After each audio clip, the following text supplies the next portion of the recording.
Então a gente vai começar abrindo a Bíblia em 1 João, capítulo 4, versículo 16.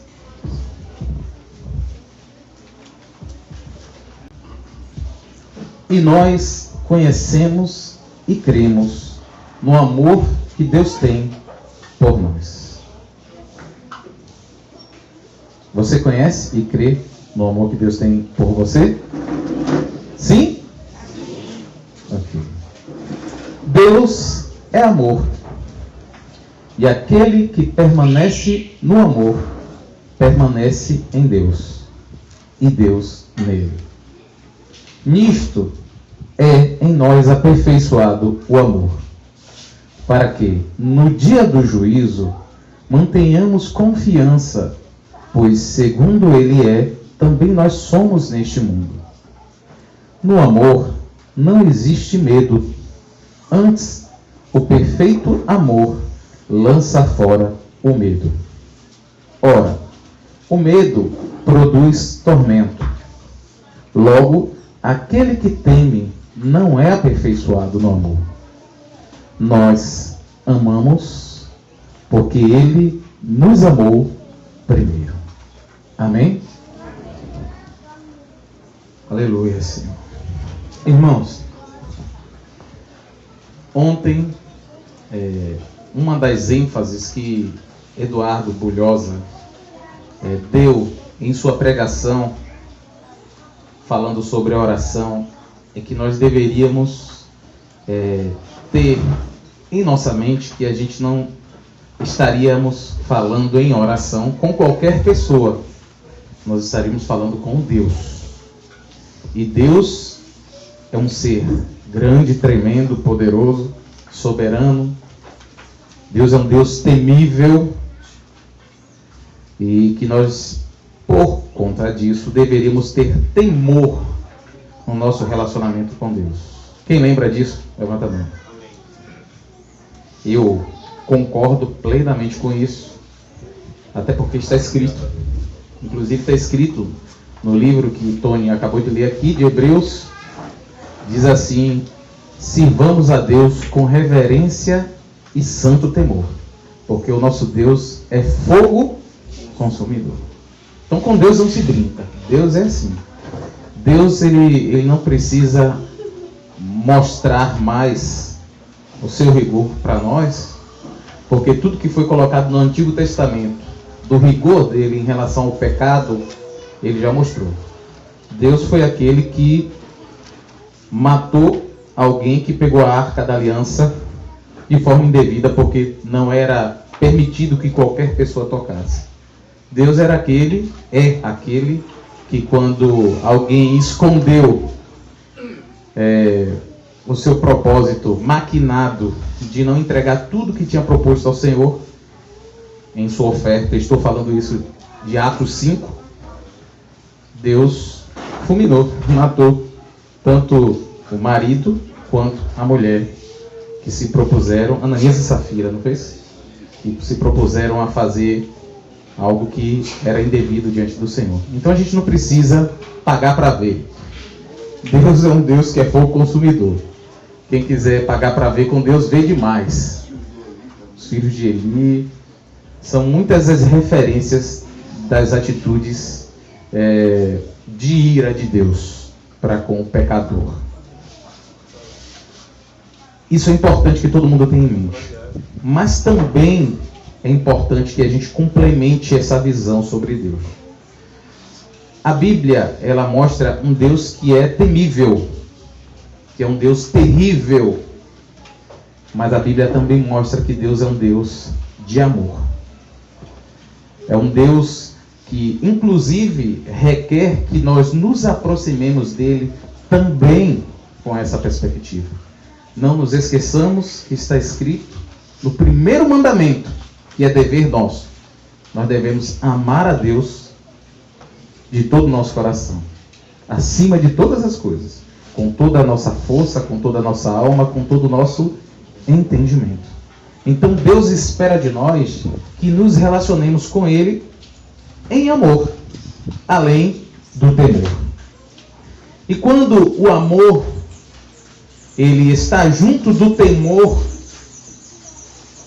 o temor e o amor cooperam para que a gente tenha um relacionamento saudável diante de Deus. Um relacionamento no qual a gente não precisa estar apavorado, porque o temor não se torna medo, se torna respeito, se torna consciência daquilo que Deus é, e por isso a gente não brinca com Ele. Ok?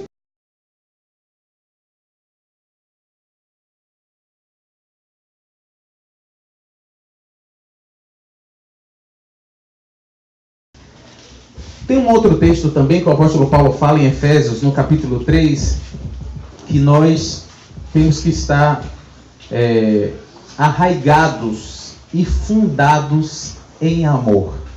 Esse texto está falando do amor em relação a Deus e o amor em relação aos irmãos também. Porque é impossível que alguém que ame a Deus não ame o irmão. Mas o enfoque que eu quero dar aqui nessa manhã não é o amor aos irmãos. Vai chegar um momento em que a gente vai falar sobre isso. O enfoque que eu quero falar é sobre o amor de Deus. A primeira coisa que a Bíblia mostra que Deus revela o seu amor para nós é que Deus poderia ter nos deixado perecer em nossos pecados. Deus foi um Deus desde sempre muito bom. Como está escrito lá em Mateus, no Sermão do Monte, Deus é tão bom que Ele derrama chuva sobre justos e injustos. E a bondade de Deus não se questiona. Porque quando Deus nos criou para sermos santos, para termos uma vida perfeita diante dele. Mas a escolha de pecar foi nossa, seres humanos. Nós escolhemos pecar. E quando estávamos no mundo, nós mesmos não sabendo que nós tivemos essa herança de Adão, a maioria não sabia, mas nós amávamos o pecado mesmo assim. Estou mentindo ou estou falando a verdade? Amávamos o pecado. E Deus, Ele não tinha nenhuma obrigação para conosco. Se Deus tivesse nos criado para pecar, aí talvez. Mas Deus nos criou não para pecar. Então nós escolhemos. Deus nos deu toda a oportunidade de andarmos bem na presença dele. E nós escolhemos pecar. E isso trouxe consequência para nós. Porque Ele tinha dito que todo homem, toda alma que pecar, essa morreria. Então, como todos nós em Adão e depois por nós mesmos pecamos, todos nós merecíamos a condenação eterna. Mas Deus, Ele nos amou. Como disse Márcio aqui, nos amou de tal maneira que deu seu Filho unigênito, para que todo aquele que nele cresce não pereça, mas tenha a vida eterna. Todos nós aqui, independente de termos nascido num lar cristão ou não, nós nascemos em Adão, nós nascemos pecadores. E todos nós tínhamos uma dívida imensa com Deus. Teve aqueles que viveram uma vida bastante desregrada nesse tempo em que ficou no mundo.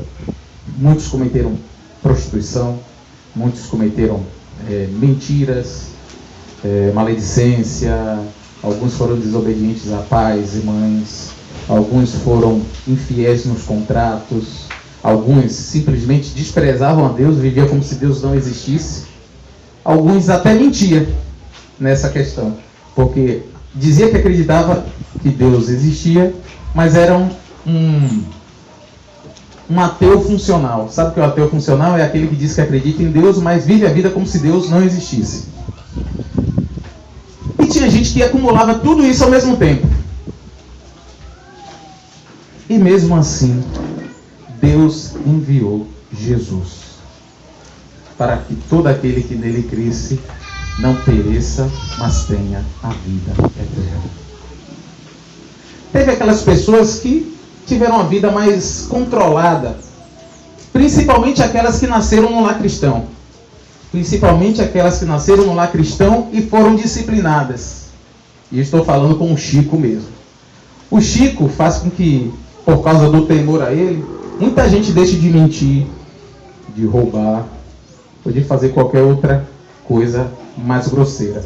Mas isso, o Chico não impede ela de pecar. E isso é importante dizer, porque tem pessoas que, como não tiveram uma vida assim tão desregrada, elas se consideram, de certa maneira, melhor do que a outra, que teve a vida mais desregrada. Quando eu estou pregando para um ímpio, vez por outra eu faço uma matemática com eles, que é a seguinte: eu dou o exemplo de uma pessoa que eles consideram muito piedosa, e normalmente eu dou o exemplo de Irmã Dulce. E a gente tem uma realidade que a maioria é católica, e mesmo que não é católica, admira Irmã Dulce por tudo que ela fez e a vida que ela viveu. Então vamos falar de Irmã Dulce. Irmã Dulce, ela viveu, acredito que uns 70 e poucos anos. Para título de exemplo, a gente arredonda, 70. Vamos dizer que Irmã Dulce era piedosa a tal ponto que ela conseguisse no dia apenas pecar uma vez. É possível isso? Talvez. Mas ela era pecadora, como todos os homens são pecadores. Então vamos colocar na melhor das hipóteses que ela só pecava uma vez. Um ano tem quantos dias? 365, fora os bissextos, né? Vamos arredondar as contas para facilitar.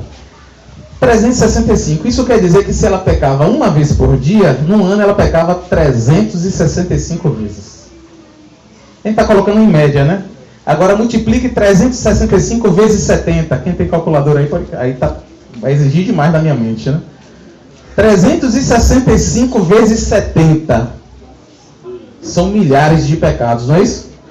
Aí eu pergunto a você: se Deus é tão santo que não admite um pecado, imagine 365 vezes 70.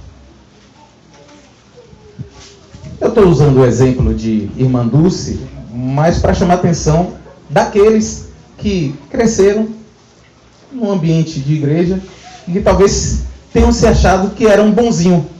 Ou quando olham para o passado, lembra com saudosismo para a sua vida. Ah, não, mas eu até que não era... Tire isso da sua cabeça, meu querido, minha querida. Você era muito mal. Muito mal. Se for fazer as contas dos seus pecados, e eu imagino que você não pecava só uma vez por dia, você pecou muito. Então, não existiu um bom aqui. Ninguém aqui merecia estar na presença de Deus. Ninguém aqui merecia viver uma eternidade no céu sem sofrimento. Mas sabe por que ninguém aqui que crê em Jesus e vive para Jesus vai para o inferno? Porque Deus te amou. Deus amou o mundo de tal maneira que deu seu Filho unigênito. Eu queria que vocês abrissem um texto comigo aqui, que está em Romanos, no capítulo 5, versículos 7 e 8.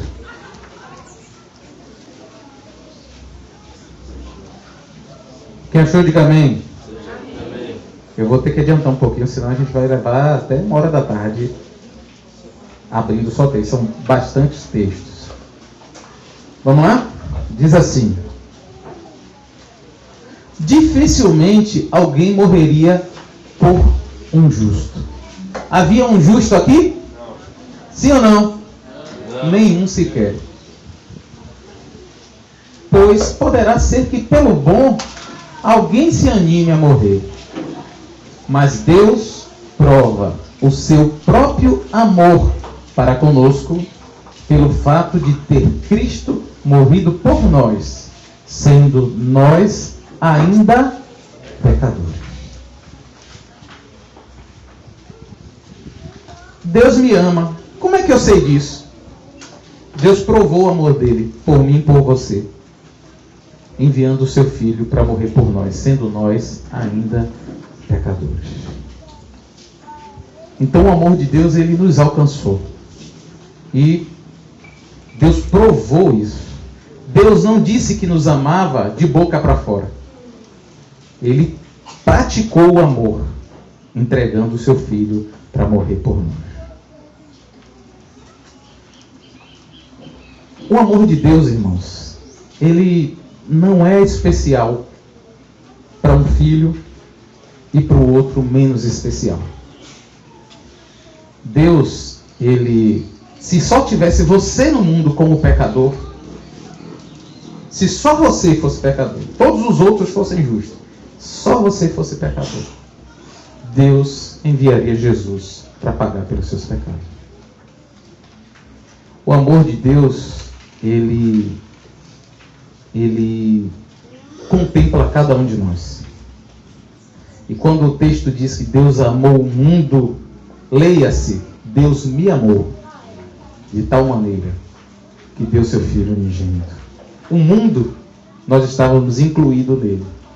Então Deus, ele não trata alguns de maneira especial e me trata ou te trata de maneira diferente. Deus ama todos aqueles que têm por seus filhos. Amém? Há uma prática, infelizmente, comum no meio do povo de Deus, que é de viver uma espiritualidade sem o exame a si mesmo, sem julgar a si mesmo. Então, muita gente vai vivendo uma vida de êxito, estou conseguindo fazer isso, fazer aquilo e fazer aquilo outro, e esquece de olhar as suas mazelas, as suas misérias. E não é porque não tem, porque a disposição do nosso coração continua sendo má. Mas é porque elas preferem focalizar apenas para o seu êxito. Muito provavelmente, quem vive assim está perto do precipício.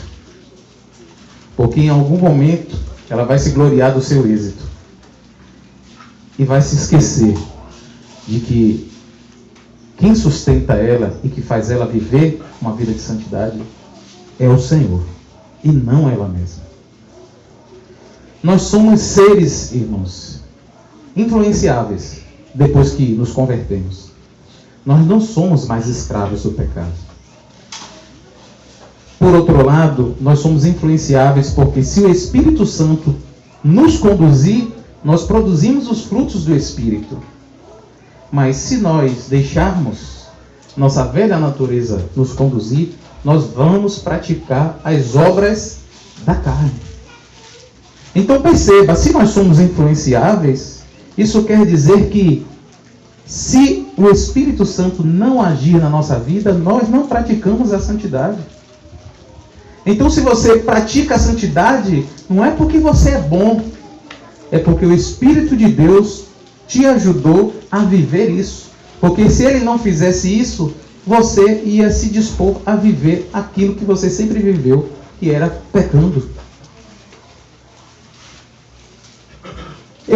Eu vou dar um exemplo aqui que eu acredito que todo mundo já deva ter vivido. Certamente algum irmão ou irmã aqui já passou 2, 3 dias sem orar, por qualquer motivo.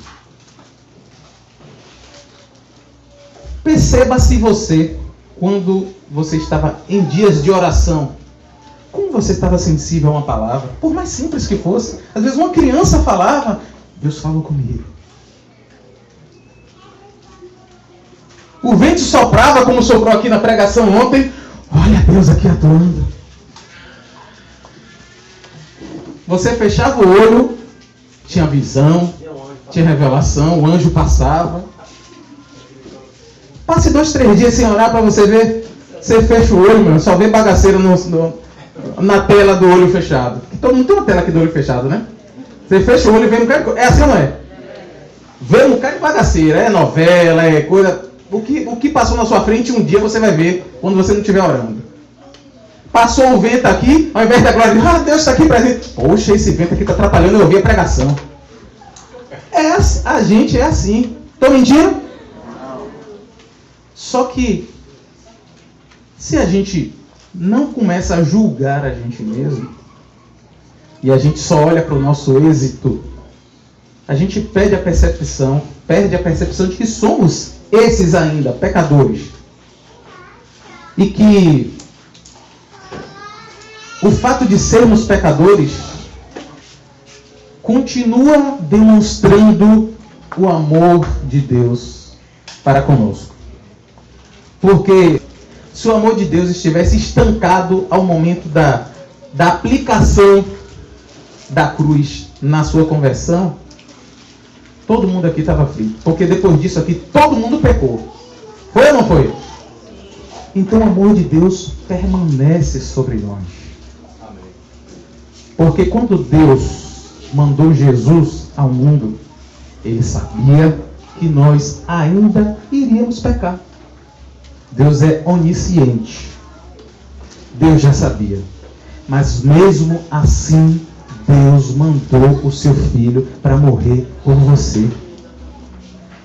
E o amor dele foi tão completo que a morte de Jesus na cruz não serviu só para pagar os seus pecados passados, mas até os que você cometeu depois, você confessa e esse mesmo sangue purifica você de todo o pecado. Sabe o que isso significa? Que Deus continua te amando. Mas você só vai conseguir perceber o amor de Deus se você reconhece que você é pecador. Isso é tão forte, irmãos, que lá no céu, alguém pode dizer e perguntar assim, mas lá no céu a gente vai se lembrar das coisas que a gente cometeu aqui?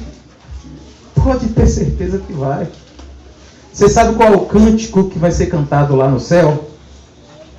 Vários. Mas um deles está escrito lá em Apocalipse.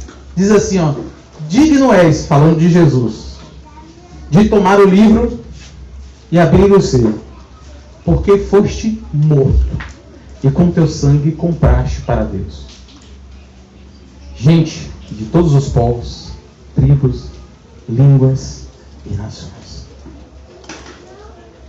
Tem um louvor que vai ser cantado no céu, que fala que digno é o Cordeiro, porque ele foi morto. Mas o Cordeiro só foi morto por causa dos meus pecados e dos seus pecados. Tanto os que cometemos antes de nos convertermos, como depois. Porque era para pagar esses também. Então, quando nós cantarmos esse hino lá no céu, digno ao Cordeiro que foi morto, nós vamos lembrar de todos os pecados que nós cometemos. E vamos dar graças a Deus pelo amor que Ele teve por nós. Por ter enviado o seu Filho para morrer, para pagar todos os nossos pecados. Agora, se você não olha para si e não percebe que ainda continua um pecador, você não anda em humildade, porque você acha que é você que está conseguindo fazer tudo, e você, de certa maneira, despreza o sacrifício que foi feito por você, porque você acaba vivendo como se aquilo fosse apenas uma coisa do passado. Então, olhe para você todos os dias e perceba que você é pecador ainda, mas Deus continua te amando. Isso não só fará com que você continue tendo o amor de Deus de maneira firme na sua mente, como te livrará de ir por um caminho que é o caminho de achar que merece a eternidade com Deus por suas próprias obras. Aquele que olha apenas para o seu êxito pode achar que merece o céu porque consegue obedecer. E eu quero dizer para você que você merece o céu, não porque você consegue obedecer, mas porque Deus te amou de tal maneira que mandou Jesus para pagar pelos seus pecados. E Deus fez mais ainda. Deus, além de ter mandado Jesus para morrer pelos seus pecados, Deus fez com que nós fôssemos unidos a Cristo. E isso é muito importante, porque é o fato de nós estarmos unidos a Cristo que faz com que Deus não nos trate segundo os nossos próprios pecados. Porque se ainda fôssemos desunidos a Cristo, sobre nós estaria a ira de Deus. A ira de Deus está sobre os filhos da desobediência. Mas, como nós fomos unidos a Cristo, nós fomos revestidos de Cristo. Quando Deus olha para nós, vê Cristo em nós, mesmo sendo pecadores, está sobre nós o amor de Deus. Mas, e quando Deus disciplina o filho dele?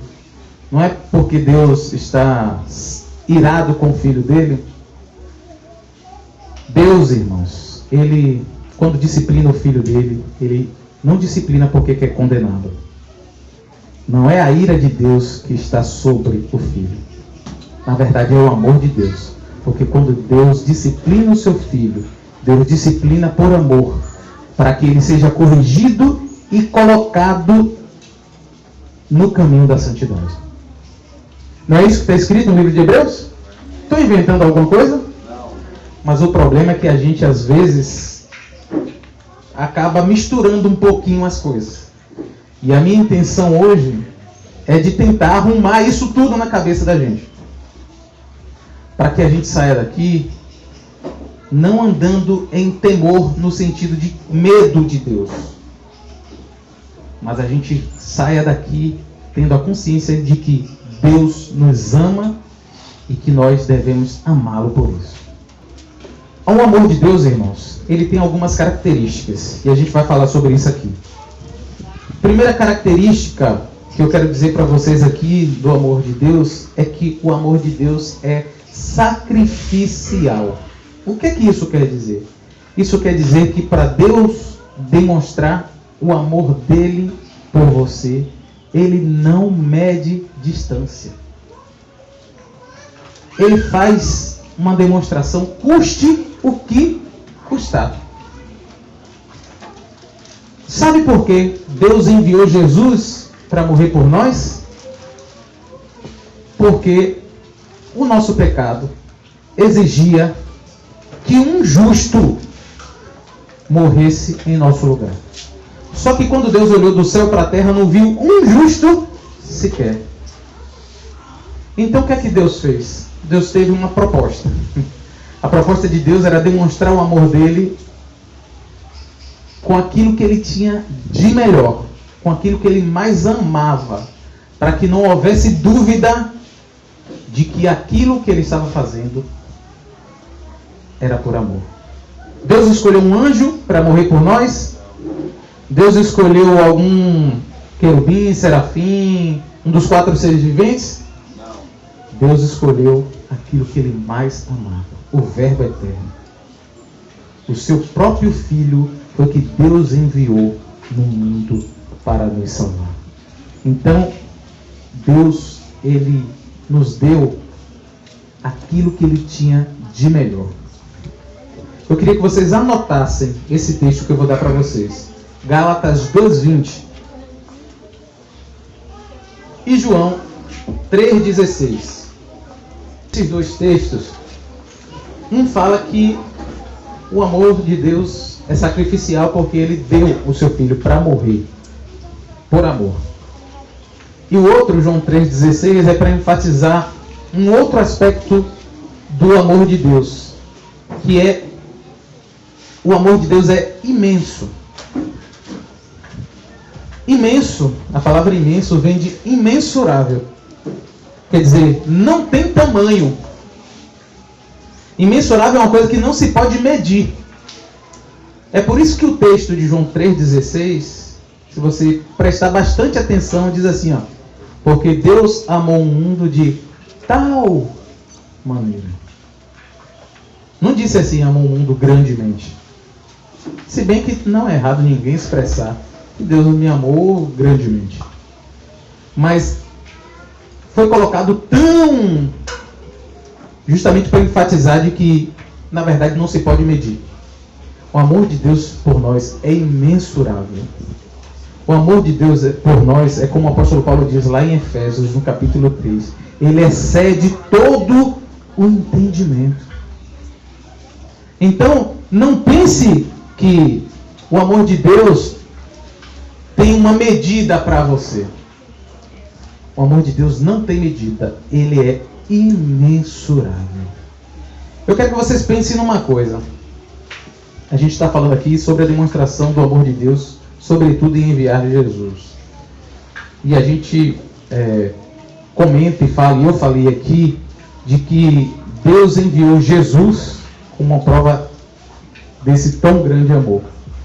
E falei que Jesus era o verbo que Deus enviou. Eu quero colocar mais uma coisa em cima disso, para que você entenda a dimensão dessa imensidão. Quando Deus criou todas as coisas, como foi que Deus criou? Deus criou o mundo e todas as coisas por meio de Cristo. Correto? Sim ou não? Sim. Não é isso que nós aprendemos na catequese? João 1, de 1 a 3, diz o quê? No princípio era o verbo, e o verbo estava com Deus, e o verbo era Deus. Ele estava no princípio com Deus. Todas as coisas foram feitas por intermédio dele, e sem ele, nada do que foi feito se fez. Deus, o Pai, foi o planejador. Mas quem executou a obra da criação foi Jesus. Foi Jesus que criou. E em Colossenses, se não me falha a memória, no capítulo 1, versículo 15 e 16, se não me falha a memória, o apóstolo Paulo fala uma coisa bem interessante sobre Jesus. Diz que ele é o primogênito de toda a criação, que nele subsiste, e aí começa a falar tronos, dominações, tá? E aí fala de todas as coisas que foram criadas. E aí no final diz assim, todas as coisas foram feitas por meio dele e para ele. Sabe o que isso quer dizer? Isso quer dizer que Jesus criou tudo para ele. Estou sendo bastante redundante. Estou falando uma coisa que é algo que todo mundo aqui sabe. Mas é importante enfatizar isso porque o fato de Jesus ter criado tudo e tudo ter sido para ele, isso chama a atenção da grandeza de Jesus. Jesus não é um qualquer. Jesus foi o Criador de todas as coisas. Todas as coisas foram criadas em razão dele. E foi justamente ele, o Criador, que Deus enviou para se tornar uma criatura, para demonstrar o amor dele por nós. Onde é que você... Essa história não poderia ser pensada por nenhum tipo de roteirista de Hollywood. Imagine você o reino das baratinhas. O reino das baratinhas, as baratinhas se perderam, estão lá em confusão, e de repente uma chega e diz assim, olha, o reino das baratinhas vai ser salvo por mim, eu tenho condições de salvar. E vai lá e resolve. A gente pode criar uma historinha dessa. Só que nessa história tem um detalhe. A baratinha que salvou, ela é uma baratinha. Ela é uma criatura, salvando outra criatura. Quando a gente fala que Deus demonstrou o seu amor, mandando o seu Filho para morrer por nós, isso quer dizer que o Criador de todas as coisas se transformou numa criatura para morrer por nós. Esse enredo Hollywood não pode fazer. Porque isso tem muitas coisas em jogo nessa atitude de Deus. Talvez, eu acredito que com certeza, o que mais estava em jogo não era o plano falhar. Porque Deus é soberano e não iria fazer um plano que iria falhar. Então todas as fichas que Deus estava apostando em Jesus é sabendo que Jesus ia concluir o propósito dele, como ele chegou e disse, está consumado. Não tinha dúvida disso para Deus. Mas estava em jogo uma coisa que talvez você nunca tenha pensado nisso. Em um determinado momento dessa trajetória, ia acontecer uma coisa que nunca tinha acontecido em todos os tempos, que era o Pai perder a comunhão com o Filho. E quando Jesus carregou os nossos pecados lá na cruz, isso aconteceu. E Jesus disse, Deus meu, por que me desamparaste? Jesus carregando o meu e o seu pecado, ele estava naquele momento perdendo o contato com o Pai. Isso estava em jogo. Para Deus, isso era a coisa mais importante. Para Jesus, era a coisa mais importante. Quando Jesus estava ali, antes de morrer na cruz, no Getsemane, em agonia, e suou sangue, não foi porque ele estava com medo da dor física. Foi porque ele sabia que aquilo ia exigir um momento de separação com o Pai. E ele fez tudo isso por nos amar, irmãos. A gente, quando fica sem orar, um dia, 2 dias, para a gente não faz, entre aspas, pode em algum momento não fazer muita diferença. Porque infelizmente a gente está habituado em tempos de comunhão, hora cheia, oração, e outros tempos sem comunhão. Netflix e outras coisas mais. A gente está acostumado com essa entrada e saída da comunhão com Deus. Mas Jesus não sabia o que era isso. Jesus andava 24 horas em comunhão com Deus. E ele não estava em comunhão com Deus só aqui na terra, não. Por toda a eternidade anterior à vinda dele aqui na terra, ele estava em comunhão com o Pai. Então imagine o desespero do coração de Jesus. Perder isso. A gente só vai ter dimensão disso, irmãos, quando a gente estiver lá na glória. E que a gente entendeu o que é a dimensão dessa comunhão com Deus. Quando você estiver tão cheio de gozo, como o Tony disse aqui, que você vai ter soluços santos. Aqui eu que estou dando o nome, viu, gente? Soluço santo, soluço todo mundo sabe o que é aqui, né? É aquele que a gente tem, que é involuntário, né? Você simplesmente... E às vezes você até tenta conter, mas é difícil. Tem gente que manda pular, tem gente que manda beber água, mas no final das contas só acaba quando acaba mesmo. E a gente vai ter soluços santos lá, de tanta glória de Deus na presença dele. É quando a gente vê Deus e vai soluçar de dentro de nós. Santo, santo, santo, santo, santo. Ou você pensa que aqueles serafins lá, os querubins, ficam lá santo, santo, de dia e de noite, sem parar, e você acha que aquilo é enfadonho? Nunca será. Nunca será. É tanta glória, vocês não sabem o que é estar diante de Deus, nem eu. A gente vai saber lá. É tanta glória que o dizer santo, santo, santo ali é a eternidade para eles. Eles não querem outra coisa senão dizer santo, santo, santo, santo. Imagine que essa glória, esse gozo, Jesus tinha com o Pai. E Jesus perdeu por um instante por causa de mim e você. Então Deus nos ama muito, irmãos.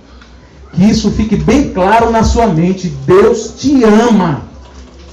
Não importa o que você fez, não importa o que você está fazendo, não importa o que você fará. Deus te ama e não deixará de te amar. Porque a terceira, na verdade, característica de Deus que eu quero dizer para vocês aqui é que o amor de Deus por nós é eterno. A primeira foi sacrificial, a segunda foi imensa. Os textos para sacrificial, Gálatas 2:20, e para imensa, João 3:16. A terceira característica que eu quero dar para vocês aqui é que o amor de Deus é eterno. Aí vocês podem anotar também. Eu estou preferindo, ao invés de abrir, dizer algumas para vocês só anotar. Jeremias 31:3. Jeremias 31:3. E o amor de Deus ser eterno é justamente isso. É de que começou antes da fundação do mundo. A gente está falando de eternidade. Eu não estou falando de tempo. Tempo é a realidade que a gente vive aqui na Terra. A gente tem um início, meio e fim. Mas eu estou falando de eternidade. Isso quer dizer que, se é eternidade, antes de o mundo existir, Deus já nos amava. 31:3. Sabe por que Deus nos amava? Porque Deus nos predestinou antes da fundação do mundo para sermos dele. Nos elegeu antes da fundação do mundo. Isso está escrito em Efésios capítulo 1, versículo 3, 4 e 5. Isso que a gente aprendeu na catequese. E o texto diz que ele nos predestinou em amor. Deus te amou desde sempre. E você acha que se Deus te amou desde sempre, em algum momento vai deixar de te amar? Não. Se o amor dele é eterno, ele continuará te amando. Eu gosto muito do texto que está nos últimos dias de Jesus aqui, perto da Páscoa. E Jesus diz assim, e o texto diz assim, e aproximando os últimos dias, Jesus os amou até o fim. Jesus sabia que Pedro ia negá-lo. Jesus sabia que os discípulos tudo iam fugir. Jesus sabia que Judas ia trair. Mas mesmo assim, Jesus os amou até o fim. Jesus sabe quantos pecados você ainda vai cometer. Mas nunca deixe essa seta do inimigo entrar na sua mente. De que Deus te deixou de te amar no momento que você pecou. Talvez tenha irmãos que estão aqui que vieram para o retiro justamente para se restaurar o seu relacionamento com Deus. E talvez muitos estejam olhando para Deus como se Deus estivesse olhando um pouquinho diferente para você, porque você não está bem. Tire isso da sua cabeça. O amor de Deus não muda. E aí entra a quarta característica. O amor de Deus não muda, porque Deus, ele é perfeito. E seu amor também é perfeito. Você sabe o que significa perfeição? Perfeição é um estado em que não se pode melhorar, porque já está no limite. E também não pode piorar, porque não tem como piorar, porque é perfeito. Então, quando o amor de Deus é eterno e é perfeito, isso quer dizer que se você obedecer, o amor de Deus não vai aumentar por você, porque já é imenso. E se você pecar, não vai diminuir, porque ele é perfeito. Ele não tem como diminuir.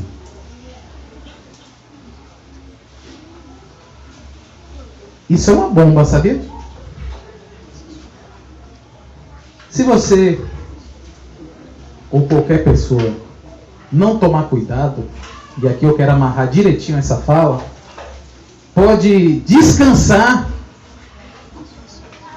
em que Deus o ama, tanto faz vivendo em santidade como pecando, e não querer mais ser proativo na sua prática em obediência a Deus.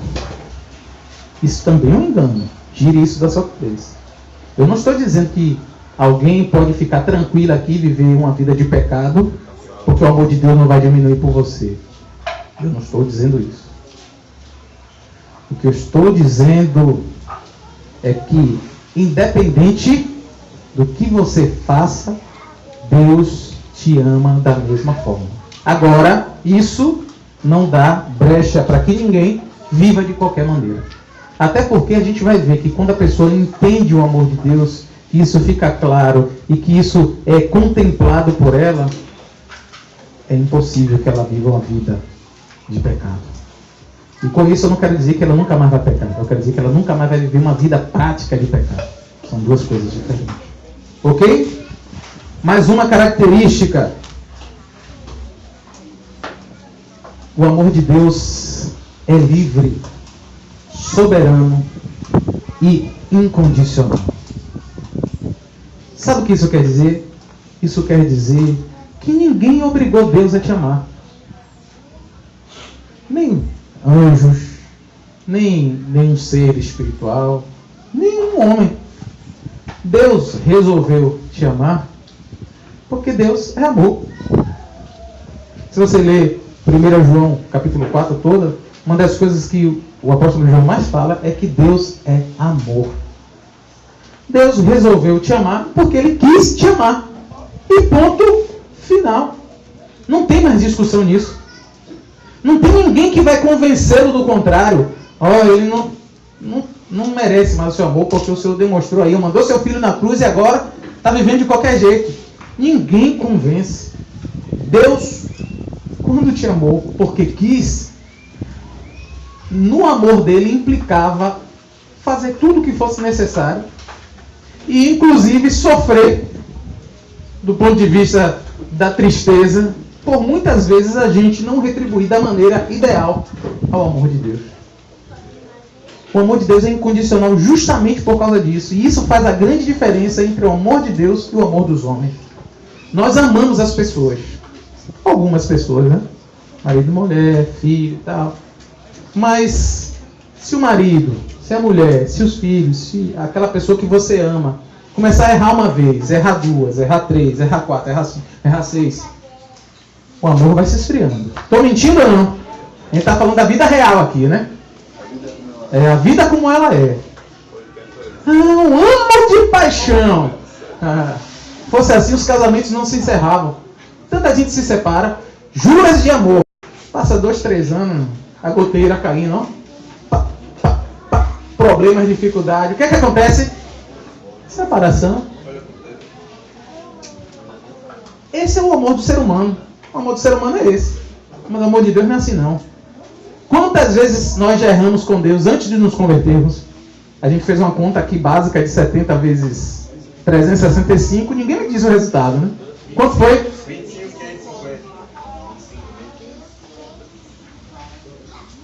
25.550 por baixo. Por baixo. Aí você conta mais. Quantos anos você tem convertido? Eu tenho 24 anos. Minha conta está altíssima. Mas graças a Deus que o amor de Deus é incondicional. Então, todos esses pecados foram perdoados em Jesus. E os seus também.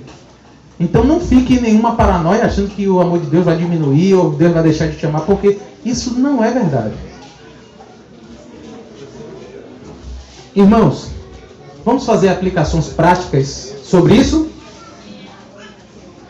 Primeira coisa.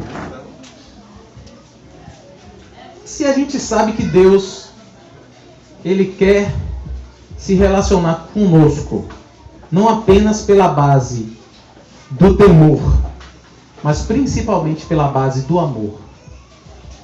E Ele demonstrou que Ele tem esse interesse, que o nosso relacionamento seja assim, mandando Jesus para morrer por nós, para pagar pelos nossos pecados, para que fôssemos unidos a Ele, para que tivéssemos agora o livre acesso à sua presença. De maneira prática, como é que nós vivemos esse relacionamento de amor com Ele? A parte de Deus, na verdade, Deus já fez. Ele já provou o seu amor. O primeiro conselho que eu posso dar para vocês é fazer algumas coisas que eu até já, de alguma maneira, falei aqui na pregação. Primeiro, você tem que ficar todos os dias examinando a si mesmo. Porque examinando a si mesmo, você vai perceber que quanto mais santo você é, e quanto mais você se aproxima de Deus, mais você vai se enxergar pecador. Ontem, Bulhosa falou aqui sobre Isaías. Isaías era profeta. Homem já reconhecido em Israel. Mas, quando ele viu o Senhor em sua santidade, a primeira coisa que ele disse foi: ai de mim que vou perecer, porque os meus olhos viram o Senhor. Porque eu habito no meio de um povo de impuros lábios. A primeira coisa que ele fez foi se olhar e ver que ele não era digno daquela presença. A maior prova que você está crescendo em santidade é que quanto mais você anda na presença de Deus, você vai obedecendo, mas em compensação vai se enxergando cada vez mais pecador. Porque quando você se bate com a santidade de Deus, você vai enxergando coisas que você não tinha visto antes. Não é que você agora está se tornando pior, não. Você até está se tornando melhor, porque você está praticando mais a santidade. O problema é que agora seus olhos vão se abrindo mais. E você vai enxergando coisas que não viam antes. Porque talvez a gente ainda olhe para a gente e enxergue alguma coisa de bom em nós. Ou enxergue que a gente não é tão ruim assim. Quero dizer para vocês, se a gente está olhando assim para a gente, é porque ainda está faltando santidade. Porque o exemplo de todos os santos homens de Deus, das Escrituras e da história, homens que a gente não chega, desculpa a expressão, nem no chulé deles, você vai ver o testemunho deles, eles vão dizer assim, ó, eu sou mau, sou miserável. Quanto mais a gente chega perto de Deus, a gente se conhece mais. Nós somos podres, irmãos. O bom em nós é Cristo em nós. Mas nós somos podres. Então, quando eu falo de a gente exercitar a mente em examinar a si mesmo todos os dias, com base em Jesus, na referência de santidade de Jesus, é porque só assim a gente vai enxergar o quanto mal a gente é, e só assim vai ressaltar o amor de Deus por nós e ainda querer nos ter com Ele. Se você não faz esse exercício, você vive de forma leviana, achando que tudo é a mesma coisa, e não é. Uma das maiores estratégias de Satanás desse século não é apenas apontar algum instrumento de pecado para nós. É nos fazer encher a nossa mente de tantas coisas que a gente não tem tempo de ter uma vida introspectiva. Leia livros que falam da história dos homens de Deus. Você vai ver que todos eles tinham um momento de introspecção, de oração, de se retirar. Como a gente está fazendo aqui, eles alguns iam para a floresta, outros tinham quartos que construíam só para oração. Nesses locais, eles ficavam tendo momentos com Deus de avaliação de si mesmo, de oração. Não é essa oração que a gente faz aqui, Senhor, a pessoa termina, levanta e vai embora. Não. Era de ficar tempo ali, eu lembrava de uma coisa, Senhor, aqui tá. Não era esse tipo de oração que a gente faz, não. Eles tinham uma vida de exame a si mesmo. E eles, quando viam o amor de Deus por eles, sendo eles do jeito que eram, maus, isso fazia com que o coração deles se impactasse. E estimulava eles a retribuir numa vida prática de obediência a Deus. Porque uma coisa é a gente entender o amor de Deus. Outra coisa é permanecer no amor de Deus. Entender o amor de Deus é você racionalizar, você perceber tudo que Deus fez por você e dizer assim, realmente Deus me ama. Permanecer no amor de Deus é você deixar que isso esteja vivo na sua mente todos os dias, de tal forma que você não veja uma outra opção senão retribuir numa vida de obediência aos mandamentos de Deus, porque Ele não merece nada diferente disso. Em outras palavras, a sua obediência deve ser por amor àquele que te amou. Eu não quero ficar só em palavras, não. Eu quero que você abra a Bíblia para você ver isso aqui. João, capítulo 14, versículo 15. Se me amais, guardareis os meus mandamentos. Agora vire a página. João 15, 10. se guardardes os meus mandamentos, permanecereis no meu amor.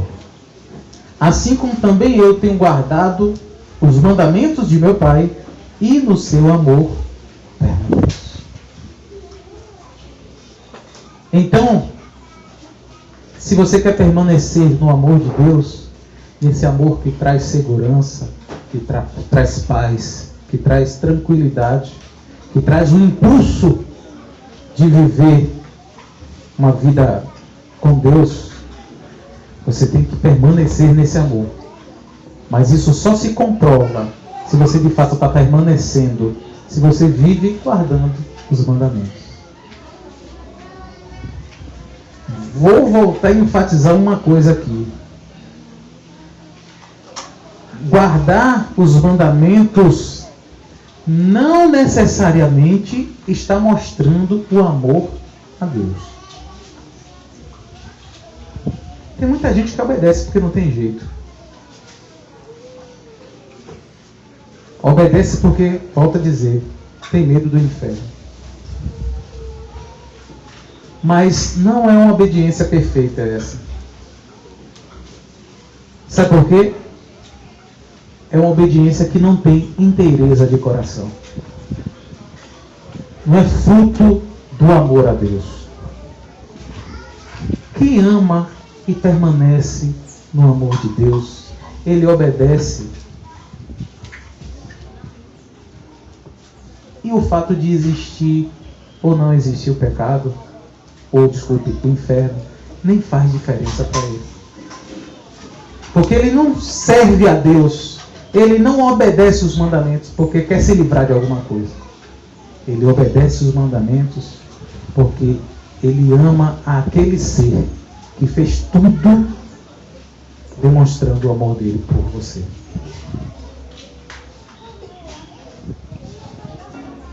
Aquele que permanece no amor de Deus, ele sabe que existe o inferno.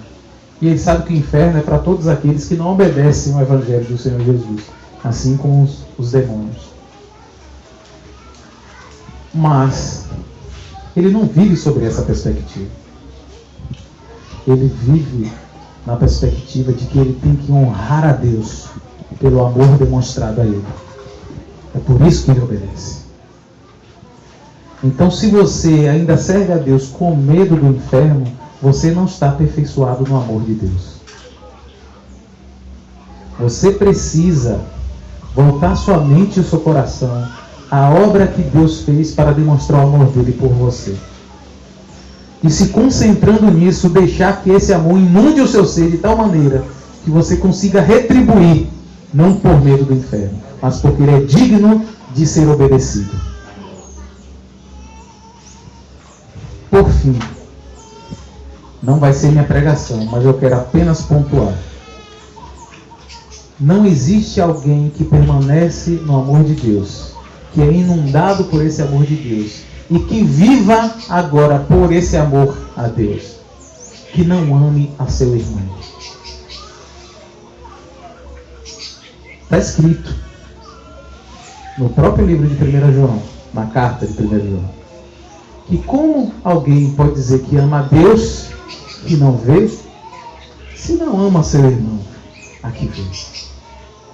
Então, se você não ama seu irmão, isto é, se você tem diferença com seu irmão, se você olha para o seu irmão atravessado, se você não tem paciência com seu irmão, se você não quer conversa com seu irmão, se você, tudo que o irmão fala, você critica, se você olha para seu irmão e não tem o mesmo carinho, o mesmo afeto que Jesus teria, isso quer dizer que você ainda precisa ser aperfeiçoado em amor.